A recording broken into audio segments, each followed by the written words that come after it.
Hello everyone, welcome to the most expected series of NEET 2024। मैं इस video में आपको कराने वाला हूं जितने भी एक्सपेक्टेड वैरायटी क्वेश्चन आते हैं नीट के, वो सारे क्वेश्चन। ये पूरी सीरीज चलेगी। ये सीरीज का लेक्चर नंबर 1 है। इसमें आपको मैं क्लास 11 के क्वेश्चंस को शुरू से स्टार्टिंग से जो कि चैप्टर हमारे होते हैं काइनेमेटिक्स से लेके फिर लॉज ऑफ मोशन कवर करेंगे एंड स्टेप बाय स्टेप हम आगे बढ़ते हुए और चैप्टर्स तक पहुंचेंगे। इसमें मैं रेड जोन चैप्टर लूँगा, यानी कि ऐसे चैप्टर जिनकी वेटेज ज़्यादा होती है या तो फिर वो बच्चों को कम समझ में आते हैं या फिर उसको लेके कोई ना कोई कन्फ्यूज़न बच्चों के दिमाग में रहती है। तो इस सीरीज़ ये आपको काफ़ी बेनिफिशियल होने वाली है। आपके एग्जाम पॉइंट ऑफ व्यू से लेकर बहुत सारी चीज़ें हम कवर करते हुए जाएंगे। So let's begin with the first question. सबसे पहले हमारा जो क्वेश्चन है उस पर चलते हैं। देखिए, a ball is thrown vertically upward with an initial speed of 29.4 metre per second. Its speed after 4 second will be, यानी कि एक बॉल है जिसको ऊपर की तरफ फेंका गया है with initial velocity 29.4 metre per second. उसकी स्पीड आपको 4 सेकेंड के बाद बतानी है। यहाँ पर g की value 9.8 metre per second square दे रखा है। यदि यहाँ पर g की value 9.8 metre per second square नहीं दे रखा होता तो हम ऑब्वियस सी बात है कि 10 लेके चलते हैं, मगर यहाँ पे उसने बता रखा है कि g की वैल्यू को हमें 9.8 लेके चलना है, तो हम वही लेके चलेंगे। तो चलिए सबसे पहले हम क्या करेंगे इस क्वेश्चन के ऊपर। देखिए, इस क्वेश्चन में बच्चों को डायरेक्शन की बड़ी गड़बड़ रहती है। वो डायरेक्शन को लेके काफ़ी कंफ्यूज हो जाते हैं। आप लोग भी कंफ्यूज होते होंगे डायरेक्शन को लेके, मगर डायरेक्शन को लेके कंफ्यूज नहीं होना है। हम डायरेक्शन को भी समझ लेते हैं। देखिए, डायरेक्शन का जो खेल होता है वो सारा ये होता है कि कोई भी डायरेक्शन हो, आप अपवर्ड को पॉजिटिव ले लीजिए या डाउनवर्ड को नेगेटिव ले लीजिए, या फिर आप इसका वाइस वर्सा कर लीजिए। आप अपवर्ड को नेगेटिव ले लीजिए, डाउनवर्ड को पॉजिटिव ले लीजिए, कैसे भी कर सकते हैं आप। तो यहाँ पे मैं क्या कर रहा हूँ कि मैं ऊपर वाले को पॉजिटिव ले रहा हूँ, नीचे वाले को नेगेटिव ले रहा हूँ। आप ऊपर वाले को नेगेटिव लेंगे तब भी सेम ही आंसर आएगा, ठीक है। तो यहाँ पे कोई यहाँ पे साइन को लेके आपको कोई दिक्कत नहीं होनी चाहिए, साइन को लेके आपको कोई कंफ्यूजन नहीं होनी चाहिए। कहीं भी आप लेके करेंगे उस हिसाब से आप अपने इक्वेशन ऑफ मोशन को मॉडिफाई करेंगे। तो सबसे पहले मैं क्या कर रहा हूँ, जो मेरी अपवर्ड है डायरेक्शन उसको मैं पॉजिटिव ले रहा हूँ, और जो मेरी डाउनवर्ड डायरेक्शन है उसको मैं नेगेटिव ले रहा हूँ।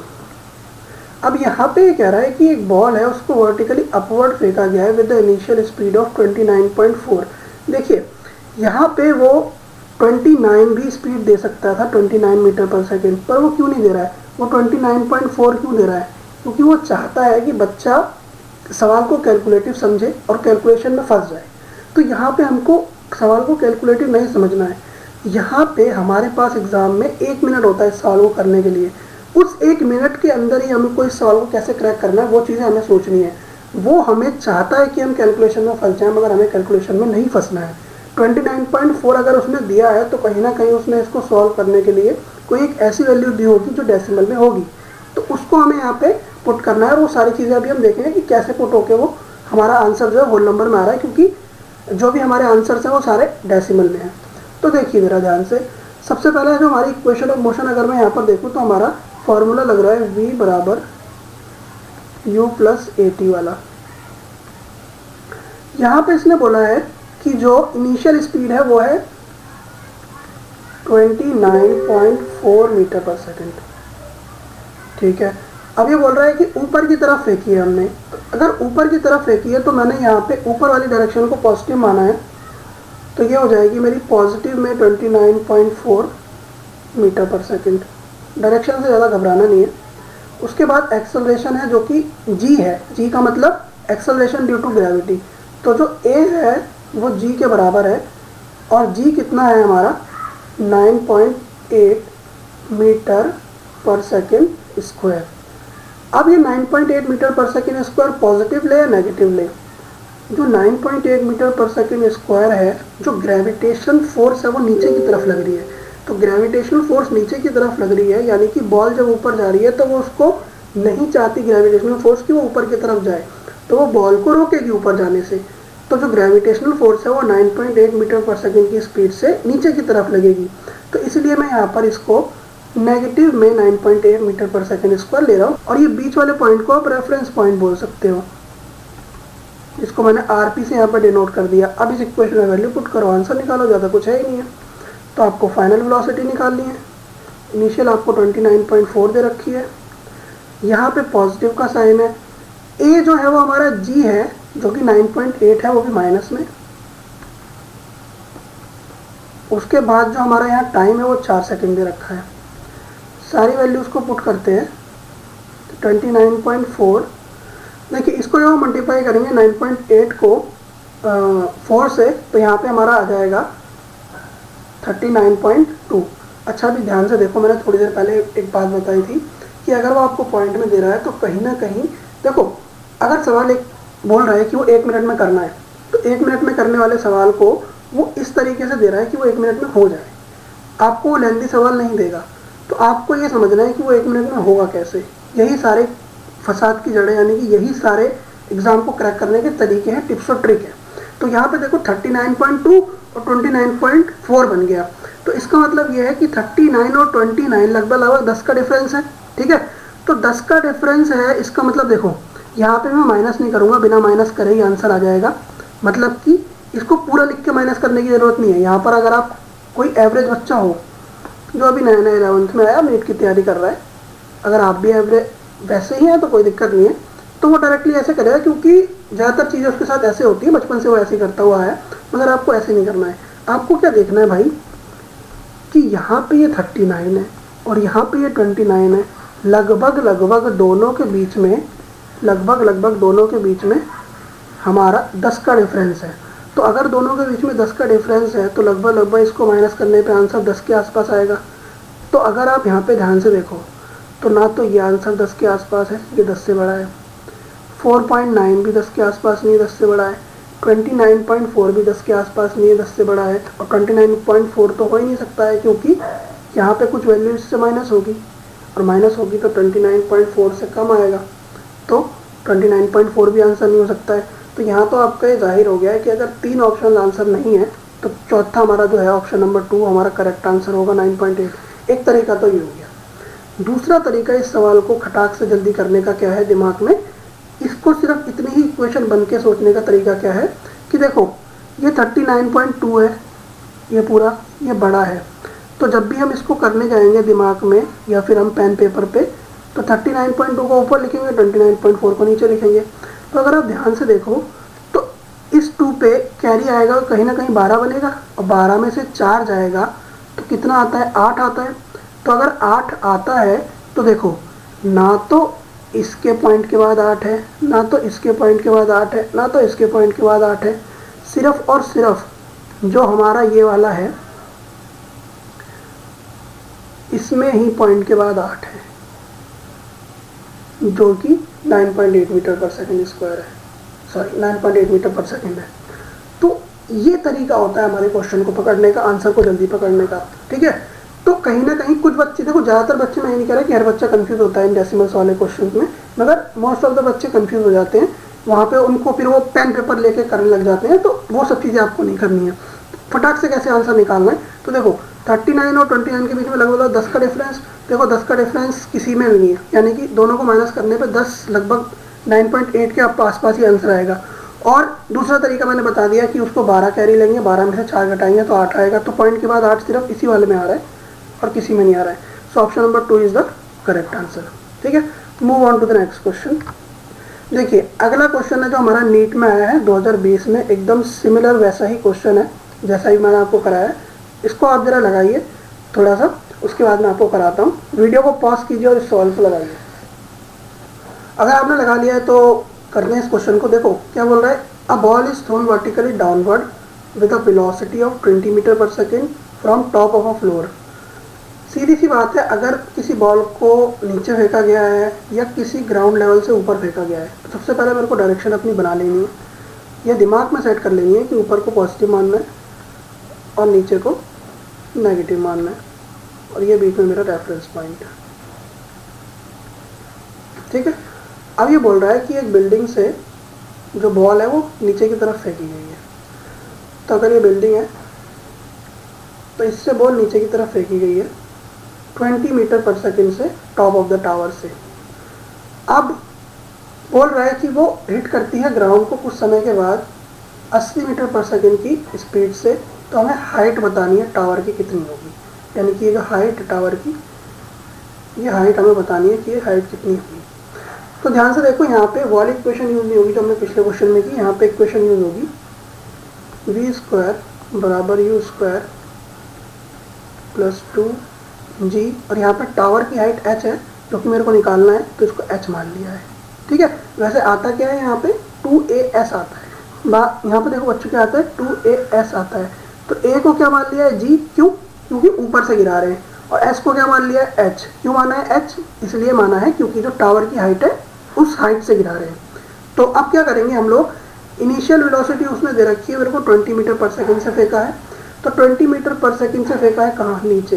तो अगर नीचे फेंका है तो यहाँ पर मैं u को रखूँगा माइनस का 20, क्योंकि नीचे जा रही है चीज़ और मैं नीचे की डायरेक्शन को नेगेटिव लेकर चल रहा हूँ, उसका स्क्वायर। फिर यहाँ पर हम क्या लगा देंगे? प्लस।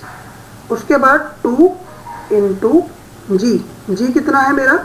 यहाँ पर उसने मेरे को 10 दे रखा है, तो मैं माइनस का 10 लगा रहा हूँ। क्यों? क्योंकि ग्रेविटेशनल फोर्स नीचे की तरफ होती है। नीचे की तरफ कोई भी चीज़ अगर आ रही है, नीचे आ रही है तो नीचे की तरफ भी खींचेगी, ऊपर जा रही है तब भी नीचे की तरफ भी खींचेगी। तो ग्रेविटेशनल फोर्स क्या करती है? अपनी तरफ खींचती है किसी भी चीज़ को। तो ये क्या हो जाएगा 10, और उसके बाद जो h है वो हाइट है जो मुझे निकालनी है, और फाइनल वेलोसिटी इसने मुझे दे रखी थी 80। ये भी नेगेटिव ही होगी। क्यों? क्योंकि ये भी तो नीचे आ रही है ना, देखो ना भाई, यही तो बोल रहा है। ये कह रहा है velocity of 80 metre per second after some time, जब वो ग्राउंड को हिट कर रहा है। क्या कर रहा है? ग्राउंड को हिट कर रहा है। तो जब ग्राउंड को हिट कर रहा है तब भी तो वेलोसिटी है वो कितनी है? 80 मीटर पर सेकेंड। तो ग्राउंड तो नीचे ही है ना, ऊपर से नीचे आके हिट करेगा वो। ठीक है, तो अगर आप ध्यान से देखो तो 80 का भी स्क्वायर हो जाएगा, तो यहाँ पे कितना हो जाएगा? 6400। उसके बाद ये कितना हो जाएगा? ये हमारा हो जाएगा 400। ये हमारा हो जाएगा माइनस का 20 इंटू एच। अगर हम 400 को इधर लाके माइनस कर देंगे तो लगभग 6000 हो जाएगा। यहाँ पर आपका बचेगा नेगेटिव का 20 इंटू एच। अब इस 6000 से हम 20 को डिवाइड कर देंगे तो हमारा जो आंसर आ जाएगा वो आ जाएगा 300 मीटर, जो कि हमारी हो जाएगी हाइट। ये हाइट किसकी होगी? ये हाइट बिल्डिंग की होगी। क्यों होगी? क्योंकि बिल्डिंग से ही बॉल को हमने नीचे गिराया था। तो ये हो गई हमारी हाइट बिल्डिंग की 300 metre. So option number d is correct. चलिए moving on to the next question. देखिए, a man walks on a straight road from his home to market 3 kilometre away with the speed of 6 kilometre per hour. कह रहा है एक आदमी है, वो एक स्ट्रेट रोड पे जा रहा है। तो सबसे पहले हम एक आदमी बना लेते हैं। बहुत बढ़िया, ये उस आदमी का होम है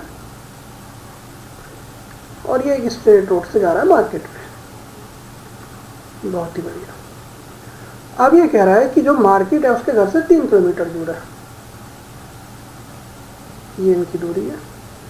अब ये बोल रहा है कि 3 किलोमीटर दूरी होम और मार्केट की है। यहाँ पे वो पहली स्पीड से जब जा रहा है तो वो जा रहा है v1 इसको मान लेते हैं, और वो जा रहा है 6 किलोमीटर पर आवर से पहले केस में, यानी कि जब वो जा रहा है होम से मार्केट की तरफ। अब बोल रहा है कि भैया मार्केट से उसने देखा कि मार्केट बंद है। He find the market is closed and instantly turn and walk back home with constant speed of 4 kilometre per our.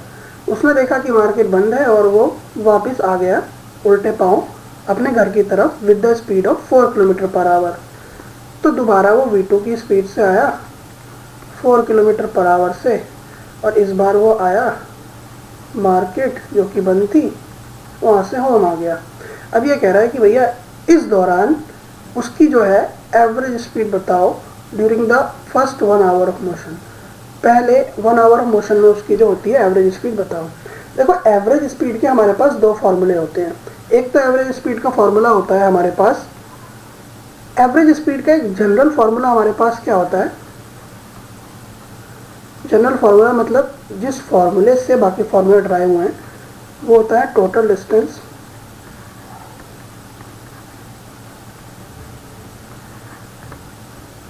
Upon में टोटल टाइम। ठीक है। अब यहाँ पे क्या सीन है, यहाँ पे ये बोल रहा है कि 3 किलोमीटर से गया और 3 किलोमीटर से वापस आ गया मार्केट क्लोज देख के अपने घर पे, ठीक है। तो अगर हम यहाँ पर करें तो एवरेज स्पीड को हम निकालें तो इस केस में हमारे पास एक और फॉर्मूला बनता है जो कि हमारा होता है v1 प्लस v2 अपॉन में 2, यानी कि पहले जितनी वेलोसिटी थी बाद में जितनी वेलोसिटी थी उसको 2 से डिवाइड कर देंगे तो हमारी एवरेज स्पीड हो जाएगी। v1 कितना है हमारे पास, वो है हमारा 6 और v2 कितना है, वो है हमारा 4। इसको 2 से डिवाइड कर देंगे तो ये हो जाएगा 5 किलोमीटर पर आवर। तो हमारा जो 4th नंबर का ऑप्शन है वो सही हो जाएगा, 5 किलोमीटर पर आवर हमारा सही आंसर हो जाएगा। देखो एक तो ये वाला फार्मूला हो गया एवरेज स्पीड का, ये हो गया जनरल फार्मूला, ठीक है। एक हो गया ये एवरेज स्पीड का, यानी कि किसी भी दो स्पीड्स का एवरेज निकाला तो दोनों को टोटल सम ऑफ ऑब्जर्वेशन करके उसको नंबर ऑफ ऑब्जर्वेशन से डिवाइड कर दिया, ये हो गया एवरेज का। एक और फार्मूला होता है जो कि हमारा आगे इस्तेमाल होगा, मैं आपको नेक्स्ट क्वेश्चन में वो फार्मूला बताता हूँ। आप पहले इस क्वेश्चन को ट्राई करिए, ये हमारा नीट 2023 में आया हुआ क्वेश्चन है, ठीक है। इसको आप ट्राई करिए वीडियो पॉज करके, देन मैं आपको कराता हूँ। देखिए इसमें क्या कह रहा है, a vehicle travel half the distance with the speed of v and remaining distance with the speed of 2v, it's average speed is. अब यहाँ पर इसने थोड़ा सा क्वेश्चन में ट्विस्ट दिया है, जब तो मैं बोल रहा हूँ वेराइटी क्वेश्चन है ये।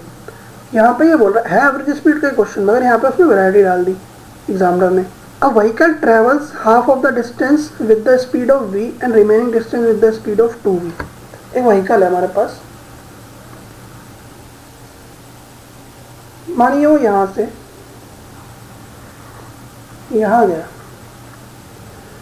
तो उसने जो पहला डिस्टेंस है लेट सपोज x कवर किया और दूसरा डिस्टेंस भी x कवर किया, यानी कि अगर टोटल डिस्टेंस 2x था तो उसका x कवर किया, half of distance.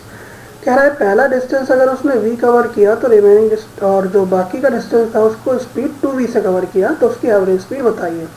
Average speed का भी आपको मैंने पीछे एक फार्मूला बताया, होता है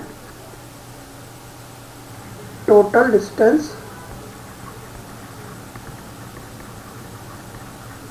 अपॉन में टोटल टाइम।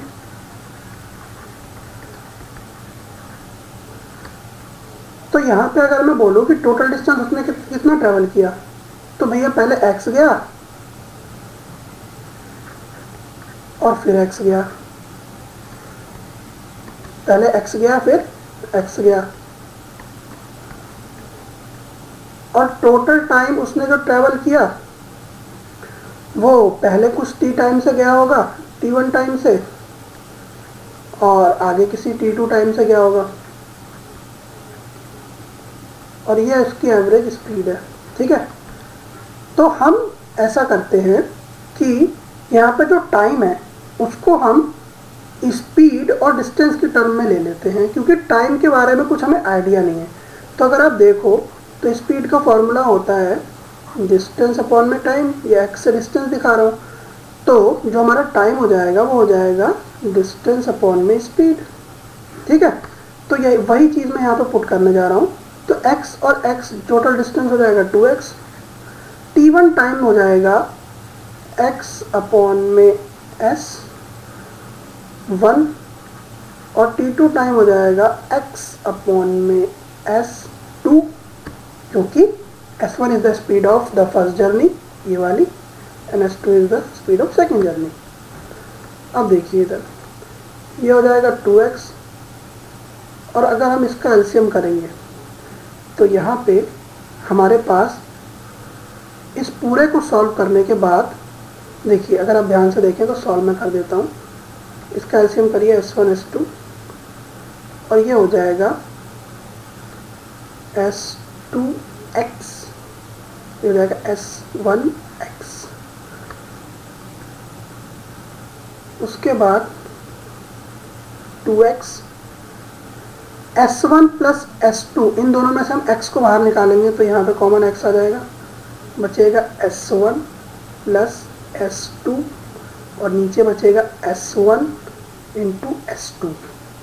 इस x से ये x कट जाएगा और यहाँ पे बचेगा 2 और ये S1 S2 ऊपर चला जाएगा तो बनेगा 2S1 S2 S1 plus S2।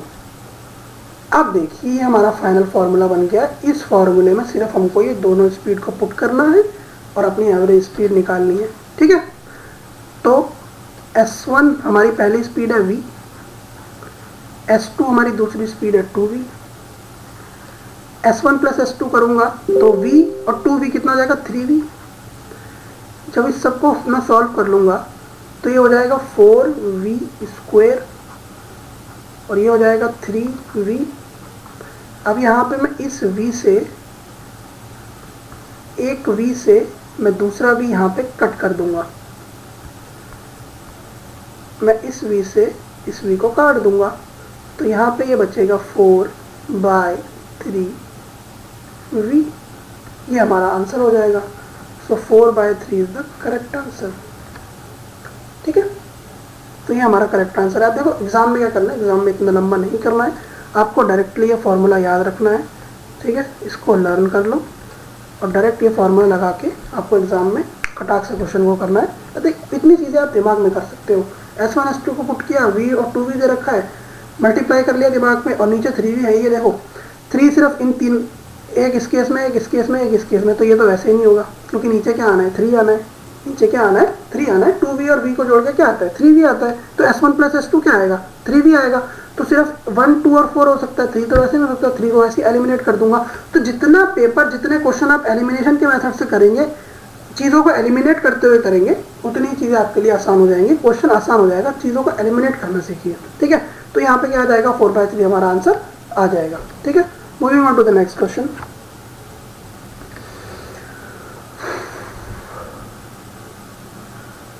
देखिए अगला क्वेश्चन हमें कह रहा है displacement time graph of an object is given as follows. ये हमारा एक डिस्प्लेसमेंट टाइम ग्राफ दे रखा है। Displacement of object in the first 4 second is approximately. एक ऑब्जेक्ट की डिस्प्लेसमेंट पहले 4 सेकेंड में कितनी होगी ये बताइए। तो चलिए इस क्वेश्चन को करते हैं। अगर मैं आपने 10th में ट्रिग्नोमेट्री को देखा होगा तो ट्रिग्नोमेट्री में क्या होता है हमारे पास कि जो हमारा स्लोप होता है, अगर मैं आपको ऐसे बता दूं तो किसी भी चीज़ का स्लोप होता है वो होता है परपेंडिकुलर अपॉन बेस। तो यहाँ पे भी जो ये हमारा ग्राफ दे रखा है ये वाला, इसका जो स्लोप होगा वो होगा x जो कि परपेंडिकुलर है और t। तो x अपॉन टी यानी कि डिस्प्लेसमेंट अपॉन टाइम, ये क्या होता है हमारी, ये वेलोसिटी नहीं होती है क्या ये हमारी वेलोसिटी नहीं होती है। तो यहाँ से पहले हम वेलोसिटी निकालेंगे। क्या अपॉन में भी होता क्या है, यही तो हमारा tan थीटा होता है कि नहीं होता है, यही तो हमारा tan थीटा होता है। तो अब tan थीटा को हम tan थीटा से अपना आंसर कैसे निकालेंगे, देखिए ध्यान से। देखो tan थीटा इसका मतलब p अपॉन बी, ठीक है। p अपॉन बी, ये सारी चीज़ें हमें कुछ पता ही नहीं है क्या है। देखो p ना p की वैल्यू पता है, ना b जो कि टाइम है उसकी वैल्यू पता है। तो अब हम देखेंगे कि थीटा तो दे रखा है ना भाई। जब हमें कुछ नहीं दे रखा है तो हमें यहाँ पे क्या दे रखा है, हमें यहाँ पर थीटा तो दे ही रखा है, तो उस थीटा से निकालेंगे आंसर। देखो ये थीटा तो दे रखा है ना, तो इस थीटा से निकालो। तो tan थीटा जो दे रखा है वो क्या दे रखा है 30 डिग्री।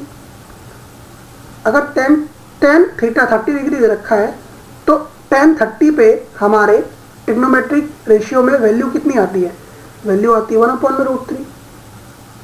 यही तो वैल्यू आती है हमारी 1/√3। तो यानी कि जो हमारी वेलोसिटी है, जिसको मैं यहाँ पे x अपॉन में t कह रहा था, जो कि p अपॉन में b थी, दिख रहा है, यही तो हमारी 1/√3 है। अगर वेलोसिटी 1/√3 आ गई तो बोल रहा है displacement of object in the first 4 second. तो ऑब्जेक्ट की डिस्प्लेसमेंट पहले 4 सेकेंड में बताइए। तो हमारे पास 3 चीज़ें होती हैं कि क्वेश्चन में, एक वेलोसिटी होता है, एक डिस्प्लेसमेंट होता है और एक टाइम होता है। हमारे पास यहाँ पर डिस्प्लेसमेंट नहीं है, वेलोसिटी और टाइम है, तो यानी कि हम तीसरी चीज़ निकाल सकते हैं।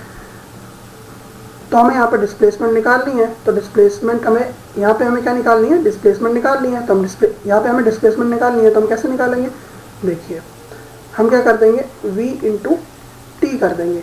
तो v हमारे पास कितना है, v हमारे पास यहाँ पर है 1/√3, और बोल रहे हैं पहले 4 सेकंड में निकाल दो भैया, तो ये हो जाएगा 4/√3 मीटर। ये हो जाएगी हमारी डिस्प्लेसमेंट। डिस्प्लेसमेंट एक वेक्टर क्वांटिटी होती है, इसके लिए इसके ऊपर वेक्टर का साइन लगेगा। तो ये हमारा राइट आंसर हो जाएगा, option number 4 is the right answer. चलिए इसी से मिलता जुलता एक प्रीवियस ईयर का क्वेश्चन है हमारा, नेट में आया हुआ है, ठीक है। देखिए सेम वेराइटी क्वेश्चन आपको मैं दिखा रहा हूँ, जैसा क्वेश्चन मैं आपको प्रैक्टिस में करा रहा हूँ, वेराइटी क्वेश्चन वही आपको मैं PYQ में दिखा रहा हूँ, ठीक है। इस क्वेश्चन को आप ट्राई करिए, उसके बाद वीडियो को पॉज करके मैं आपको कराता हूँ बाद में। होप सो आपने कर लिया होगा। सो अब इस क्वेश्चन को करते हैं। रेशियो ऑफ वेलोसिटी पूछ रहा है, डिस्प्लेसमेंट टाइम ग्राफ दे रखा है। पहला हमारा दे रखा है यहाँ पर 30 डिग्री और दूसरा हमारा दे रखा है एंगल 45 डिग्री। तो दोनों की वेलोसिटीज़ का रेशियो पूछ रहा है।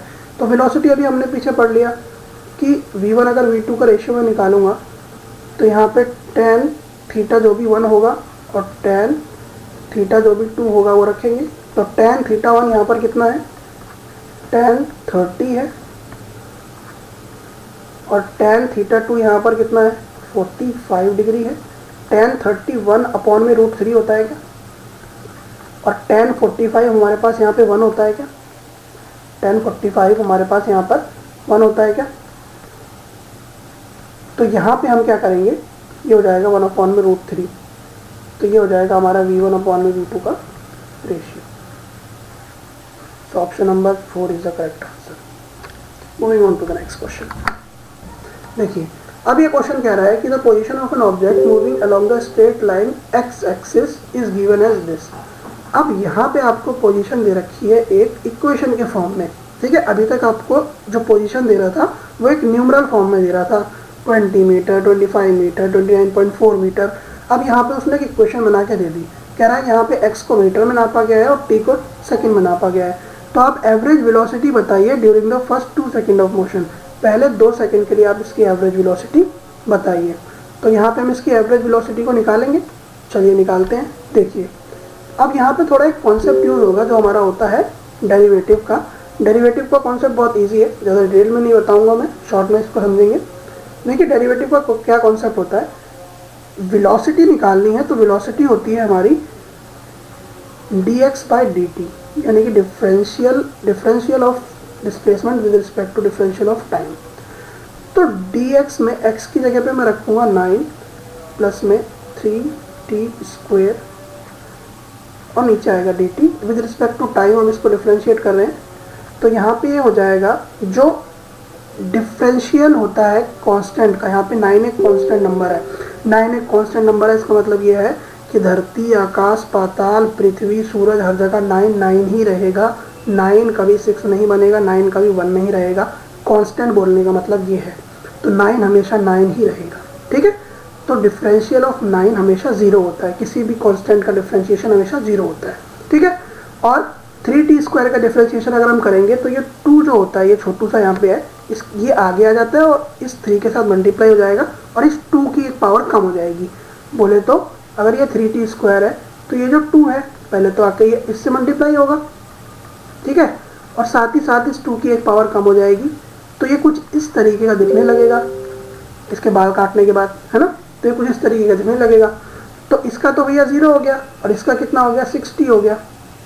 और नीचे हमारा जो टाइम है, टाइम कितना मेरे को दे रखा है, पहले 2 सेकंड के लिए, ठीक है। तो यहाँ पे t है। अब भैया t का क्या करें, बोले सर आपने t को तो यहाँ पे 2 पुट कर दिया, यहाँ पे कौन सा t लगाए, तो भाई यहाँ पे भी टाइम वाला ही t लगाओ। तो t कितना दे रखा है आपको, यहाँ पे t इसने दे रखा है 2, ठीक है। यहाँ पे भी 2 हो गया तो इसको 2 से 2 काट देंगे तो हमारा 6 मीटर पर सेकेंड। सुंदर सा आंसर आ जाएगा, ठीक है। तो हमारा 6 मीटर पर सेकेंड इसका आंसर हो जाएगा। Thank you very much. Moving on to the next question. देखिए ये भी क्वेश्चन कुछ इसी वैरायटी का है जो आपको मैंने पहले कराया। देखिए कह रहा है velocity of particle is this where A and B are constant. Constant बता दिया, धरती, आकाश, पाताल, सूरज, पृथ्वी सब जगह कांस्टेंट रहता है। इसका मतलब ये कभी भी चेंज नहीं होगा। The distance travelled by it between 1 second and 2 second is. इस वेलोसिटी में बताना है हमको distance travelled by the object between 1 second and 2 second. अभी मैंने आपको पिछले वाले क्वेश्चन में डिफरेंशियल का इक्वेशन बताई थी, डिफरेंशियल का फॉर्मूला बताया था। ये सेम क्वेश्चन है बट यहाँ पर हमारी इंटीग्रेशन लगेगी। क्या लगेगी, इंटीग्रेशन लगेगी। उसको मैं बताता हूँ कैसे लगेगी। यहाँ पे बोल रहा है डिस्टेंस बताना है पहले सेकंड और 2 सेकंड के बीच का बॉडी ने कितना ट्रेवल किया। तो आ जाओ जी, कोई बड़ी बात नहीं है। देखो क्वेश्चन से डरना नहीं होता, क्वेश्चन जितनी वैरायटी देगा उतना सीखने को हमको मिलेगा, और हमको क्वेश्चन को डराना है। हमें पता है कॉन्सेप्ट क्या है, हम क्वेश्चन को कर लेंगे, नहीं पता तो पढ़ेंगे फिर करेंगे, ठीक है। तो ऑब्वियस सी बात है, हमको स्टेप बाय स्टेप अपनी ग्रोथ करनी है ना। तो ये चीज़ें हैं, चलिए करते हैं। तो v क्या हो जाएगा हमारा, dx बाय dt होता है, अभी मैंने पीछे बताया। अब इसको हम क्या करने जा रहे हैं, इसको हम करने जा रहे हैं इंटीग्रेट। जब इंटीग्रेट करते हैं तो होता क्या बेटा कि dt इधर आ जाएगा और डॉट प्रोडक्ट में मल्टीप्लाई हो जाएगा और ये हो जाएगा dx। अब यहाँ पर लिमिट लगती है, लिमिट बोले तो औकात, इसकी औकात लगा देते हैं हम यहाँ पे, ठीक है। तो v डॉट dt, लिमिट का मतलब यह है कि इसकी वैल्यू कहाँ से कहाँ तक रेंज कर रही है। तो यहाँ पे जो इसकी वैल्यू है वो 0 से एक t टाइम तक रेंज करेगी।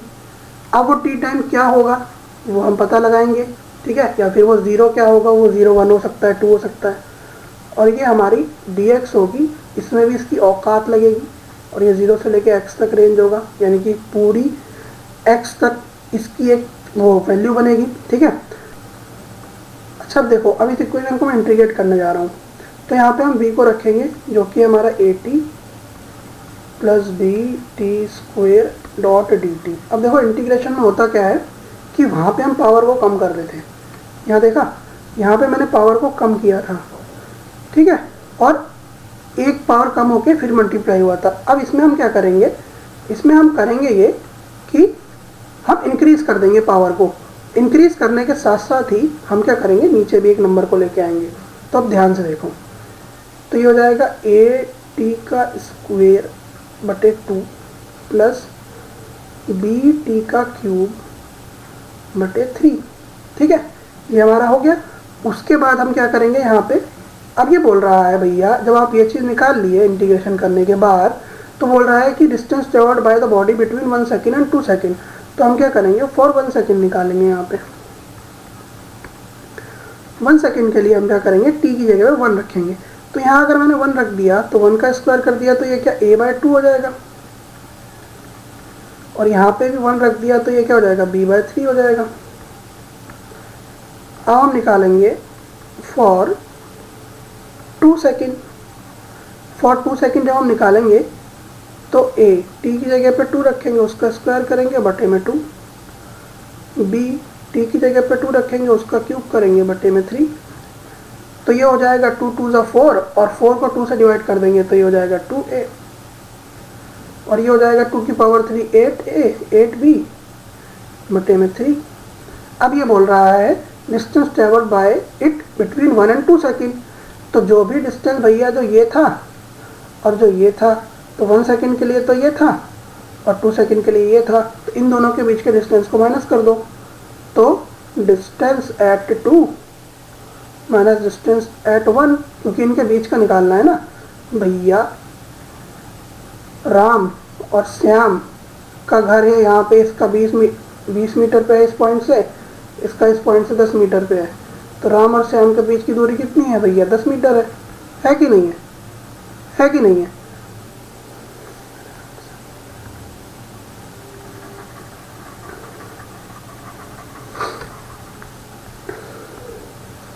तो देखो भाई, तो अब हम क्या करेंगे, d2 माइनस d1 करेंगे। तो d2 कितना है भाई, 2a प्लस 8b बाई 3, ये हो गया, माइनस ये हो जाएगा a by 2 plus b by 3।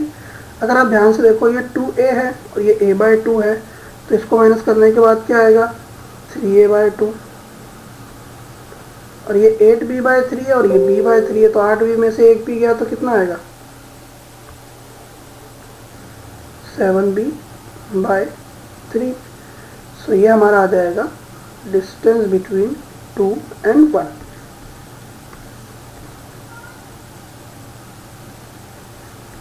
Okay भैया, ये हो जाएगा हमारा, सो हो जाएगा distance between d2 and d1। Moving on to the next question. देखिए ऐसा ही सेम क्वेश्चन है, क्या कह रहा है, velocity of an object as a function of time is given as v बराबर 2t प्लस 3। वेलोसिटी अब इसमें दे रखी है 2t + 3।